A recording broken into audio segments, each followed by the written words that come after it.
हरियाणा में दो basketball players की दुखद मौत के बाद गौरव गौतम हमारे साथ बात करने के लिए स्पोर्ट्स मिनिस्टर हैं। सर, काफी बवाल उठ भी रहा है, जाहिर सी बात है। दो नेशनल लेवल प्लेयर्स रहे, दो अलग जगह, रोहतक और बहादुरगढ़, वहां पे इंसिडेंट हुआ।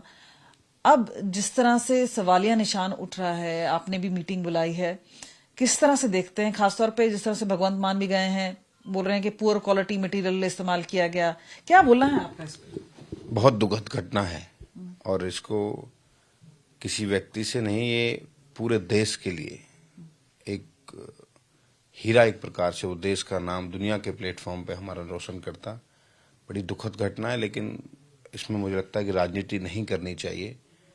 और पंजाब के मुख्यमंत्री हरियाणा आ रहे हैं, पहले पंजाब के युवाओं को जरूर उनको ठीक कर लेना चाहिए। वो नशे की जो लत वहां के युवाओं को लगी हुई है, उसको कोई ठोस कदम उस पर उठाएं। और उनके समय के खिलाड़ी फुटबॉल के चैंपियनशिप जीते हुए, कोई रेडी लगा रहा है, कोई चाय की दुकान कर रहा है, अपना जीवन व्यापन करने के लिए भी वो लोग बड़े मुश्किल से अपना जीवन जी पा रहे हैं।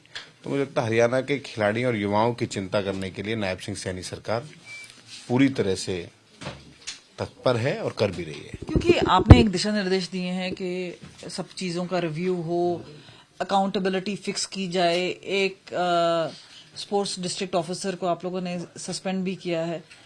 तो ऐसा लग रहा है कि कहीं बचाव किया जा रहा है, या आपको लगता है कहाँ अकाउंटेबिलिटी फिक्स है? ये गवर्नमेंट ऑफ हरियाणा है, स्पोर्ट्स डिपार्टमेंट है, ये किसकी जिम्मेदारी है?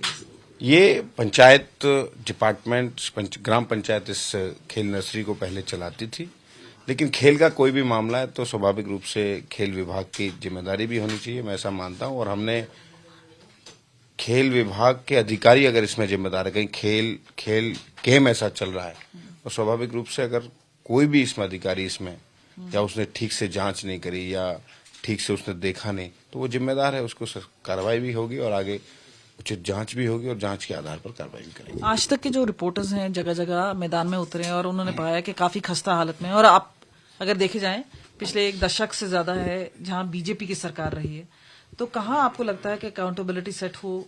क्या नजरअंदाज किया गया? क्या हुआ? सरकार ने बहुत सारे काम, नए इंफ्रा भी बनाया है और इसमें भी मैं ऐसा मानता हूं कि मुझे इस बात पर राजनीति तो नहीं करनी चाहिए, न राजनीतिक कोई बात करनी चाहिए, लेकिन 10 साल के कार्यकाल पुरानी सरकारों के और हमारी भाजपा की सरकार के कार्यकाल में कई गुना से ज्यादा बजट इंफ्रास्ट्रक्चर पे हमारी सरकार ने खर्च किया। और तो ये बजट नजर क्यों नहीं आ रहा है? कई जगह लाइट नहीं है, कई जगह बाथरूम नहीं है, कई जगह आप बोलेंगे जो इंफ्रास्ट्रक्चर है वो ही नहीं है, कई जगह रस्टेड है।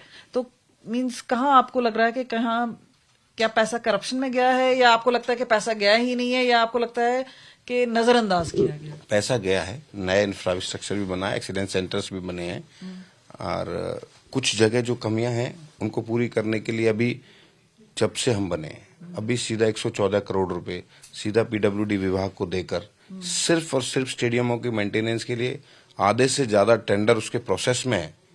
ये तो बाई चांस भगवान ऐसी दुर्घटना हो गई, हमने आधे से ज्यादा टेंडर्स लगे हुए हैं और काम पे चल रहा है। 114 करोड़ में मुझे लगता है कि 92 स्टेडियमों का सुधारीकरण होगा और समय समय पर पैसा इसके लिए जारी होता रहा है।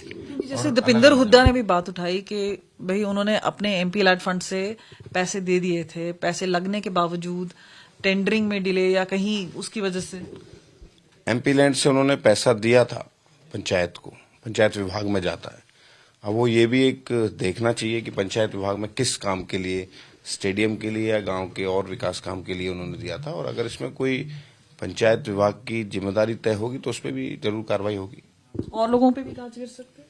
जो इसमें जिम्मेदार होगा उस पर गाज गिरेगी और आगे से भविष्य में ऐसी कोई दुर्घटना ना घटे युवा साथियों की। कांग्रेस तो बोल रही है कि एफआईआर भी होना चाहिए, तो मर्डर है। आपने सुना होगा जो कांग्रेस पार्टी और आम आदमी पार्टी सिर्फ राजनीतिकरण करना चाहती है। मुझे लगता है कि ये सब बड़ी दुखद घटना है।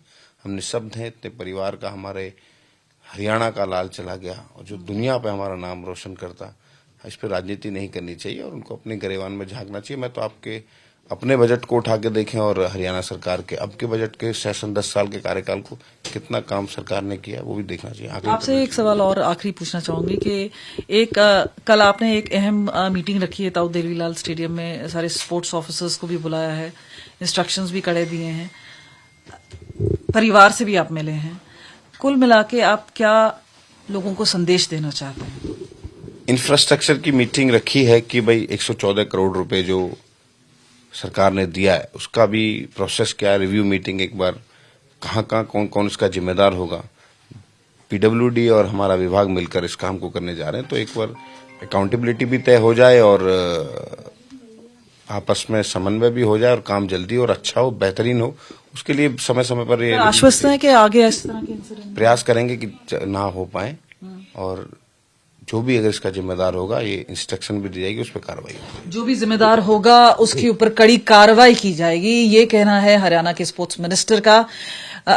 हकीकत में खासतौर पे टीमें गई हैं, जायजा लिया जा रहा है, पर यह सब तब हुआ है जब 2 लोगों की मौत हो गई है। दोनों छोटे खिलाड़ी थे, कम उम्र के थे, लेकिन नेशनल लेवल प्लेयर्स थे। तो दुखद घटना है जिसके ऊपर बात करते sports minister. Camera person Girish के साथ कमलजीत संधू, चंडीगढ़, आज तक।